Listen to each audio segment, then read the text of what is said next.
Zdravo svima, dobrodošli u drugu epizodu našeg posebnog projekta. Danas ćemo govoriti o apotekama, odnosno o mogućnostima koje nam se pružaju u tim ustanovama kada je reč o menstruaciji. U sklopu ove naše misije da otvoreno govorimo o menstrualnom ciklusu, njegovom uticaju na sport i pre svega na sportistkinje, ovo je takođe važan segment. Fascinantne su zaista mogućnosti i opcije koje imaju sportistkinje, odnosno žene i u Litvani i u Srbiji. Hajde zajedno da istražimo koje su to mogućnosti. Šįkart filmuojame savo antrąjį epizodą ir kartu su Nina lankome savo šalių vaistinės. Kadangi mūsų projekto tikslas yra kuo atviriau papasakoti apie menstruacijas ir jų įtaką sportui, šįkart pakalbėsime apie mėnesinėms skirtas priemonės. Ir ne tik. Bus iš tiesų labai įdomu palyginti, kuo prekiaujama Lietuvoje ir Serbijoje. Ir kuo skirsis mūsų pašnekovių pasakojimai. Besiruošdama šiai laidai, iš tikrųjų grįžau atgal į savo jaunystę, į savo paauglystę. Iš tiesų, tai buvo labai sunkus laikai. Tokių priemonių, kokių yra dabar, mes galėjom tik pasvajoti arba net iš vis neįsivaizdavom, kas tai gali būti. Mes tiesiog turėjom baisius įklotus, kurie ten labai blogai sugerdavo ir turėjom naudodavom tiesiog paprasčiausiai batą medicininę. Ir tai būdavo didžiulės eilės vaistinėse, kad nusipirkti tokią priemonę. O jeigu tuo metu tais laikais būdavai profesionali sportininkė arba mėgėja sportininkė, tai ką, namuose likti, praleisti varžybas, ar jūs atsimenat, kaip su kokiais iššūkiais susidurdavo tais laikais moteris, merginas? Manau, kad tikrai buvo labai sunku tais laikais sportininkėms, nes iš tiesų tų priemonių kaip ir nebuvo, galbūt kažkokių kitokių imdavosi priemonių, kad sumažinti, skausmus tai dar įmanoma sumažinti, bet nei papildų tokių nebuvo, kad sumažinti moterims skausmus, palengvinti jų tą fizinę, emocinę būklę. Deja, tokių dalykų nebuvo, kažkaip matomai susitvarkydavo, bet tikrai būdavo sudėtinga. Aš pagalvoju apie tai, kaip plaukikis susitvarkydavo arba šokėjos, kažkaip vertėsi moteris.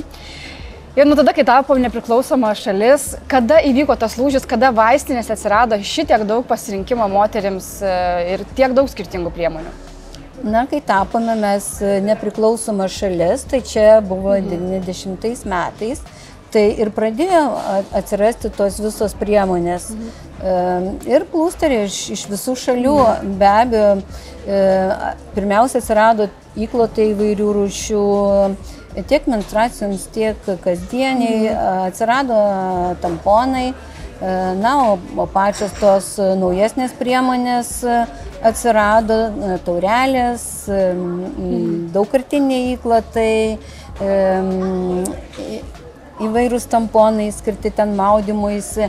Menstruacinės kelnaitės atsirado Lietuvoje daug vėliau, nors tokia kaip medicininė taurelė menstruacinė, tai ji atsirado labai seniai. Ir dabar dar, sakyčiau, Lietuvoje nedažna moteris naudojasi, reiškia, menstruacinė taurelė. Gal dėl to, kad trūksta įgūdžių, gal dėl to, kad trūksta žinių. Kai kurios moteris jaučia tą taurelę savyje. Tai yra daugkartinis prietaisas, naudojamas iki 60 kartų. Tai tikrai labai ilgai. Pasaulis eina, ar ne, link to ekonomiškumo, tvarumo? Taip, tai dėl to rekomenduojama taurelės, tada rekomenduojama menstruacinės kelnaitės. Čia yra dar patogesnė priemonė, jas galima dėvėti visiškai be kitų priemonių, tiesiog kaip paprastas kelnaitės. Jos yra irgi pagal sugerimo laipsnį. Mi u apoteci imamo uloške i imamo tampone. Postoji i menstrualne čašice, ali one u Srbiji dalje nisu još zaživele. Što se tiče sportistkinja, najbolje je koristiti tampone zato što su dosta povoljniji Seci. Što se tiče sportistkinja, mnogo su komforniji u fizičkoj aktivnosti da se primenjuju i zbog toga što imaju mnogo veću moć upijanja od uložaka, tako da je sprečeno nepovoljno curenje, kao što ako su u pitanju ako je u pitanju sport koji je u vodi i zbog higijene, naravno i zbog estetike. Najbolji ulošci su medicinski zato što su oni sa najvećim procentom pamuka. O tampaksas turbūt, kiek aš pamenu iš savo patirties, pati pirmoji priemonė atkeliavusi į Lietuvą. Po to galbūt atsirado obi ir dar visokie kitokie. Patys vėliausiai galbūt atsirado Gentle Days, tai čia yra lietuviška produkcija, lietuvių sukurta. Lietuviška ir jų įklota yra su antibakterinė juostelė, tai yra patys skaitosi geriausiai, yra iš medvilnės, be jokių kvapiklių, be jokių dažiklių. Pačių tų tamponų irgi yra įvairių, bet čia jūs ką matote, tai yra jie medvilniniai, kūgio formos yra su virvelė, bet yra tamponų be virvelės, yra iš poliuretanų potų, tai yra medicininių potų, kurie įdedami be virvelės, išimami tokios skylutės pagalba. Tai šitas tamponas jis labai diskretiškas. Net be drabužių nieks nepamatys, kad yra tas tamponas. Tai va tas tamponas yra skirtas eiti į spa, į baseinus, į paplūdimį, intensyviai sportuojančiams, intensyviai šokančiams. Tako je.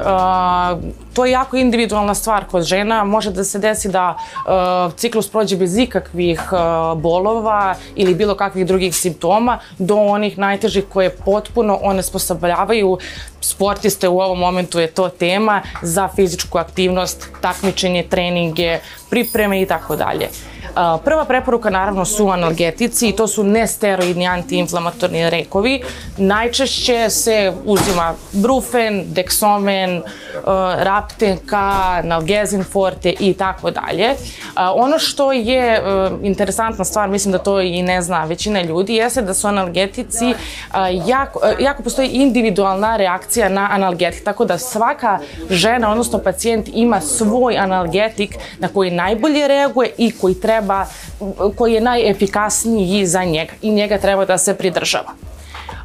Uz analgetike, odnosno u prvu grupu nesteroidnih antiinflamatornih lekova, preporuka su i spazmolitici, odnosno miorelaksanci koji će smanjiti grčeve uterusa i samim tim suprimirati bol. Neki od tih je Buscopan, Spazmex i tako dalje. Oni ne mogu da povećaju performanse, ali time što će suprimirati bol, omogućit će sportistkinji da da svoj maksimum, čak i u toku tih dana ciklusa, ako je neko takmičenje ili već.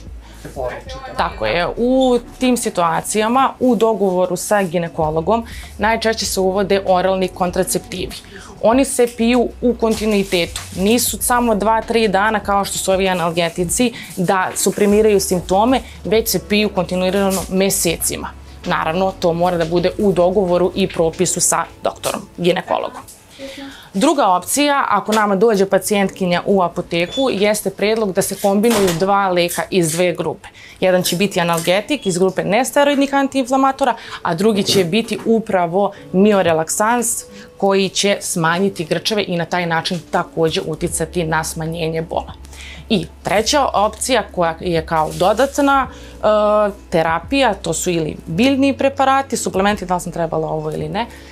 Treća opcija su biljni preparati ili suplementi i uz to naravno dijetetski režim, dijeta, izbacivanje alkohola, slane hrane, obavezna fizička aktivnost je preporučena čak, pozitivno utiče naravno da to bude umerenog intenziteta. Šetnja, joga, neke lagane vežbe, svakako će pozitivno uticati na smanjenje bola. Najčešće koristene biljke u toj indikaciji su cimicifuga, hajdučka trava, grčka detelina, matičnjak, kamilica i ima ih još mnogo. postoji lek za odlaganje ciklusa i pogotovo kada se potrefi tajming, recimo bitne utakmice, turnira, takmičenja generalno i tajminga menstrualnog ciklusa, postoji mogućnost da se on odloži. Postoji lek Primolut Nor koji se primenjuje tako što se 2 do 3 dana pre očekivanog početnog dana ciklusa krene sa njegovom primenom. 1 tableta 3 puta dnevno. On nastavlja da se u kontinuitetu prima 7 do 10 dana. Nakon njegove obustave, kroz 2 do 3 dana dolazi do pojave ciklusa. On sme da se koristi, on je potpuno bezbedan.